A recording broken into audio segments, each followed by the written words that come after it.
how to change Facebook language on Android. Now, without any further ado, let's jump into this video. First of all, open up your Facebook application and make sure that you're logged in with your Facebook account. Now, from this home page, tap on the three-line icon along with your profile from the top right corner. That will take you to your menu page.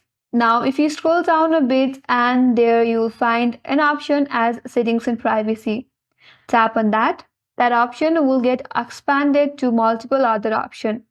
From there, keep on scrolling and there you will find an option as language. So tap on language and from here you can select the language that you would like to change to.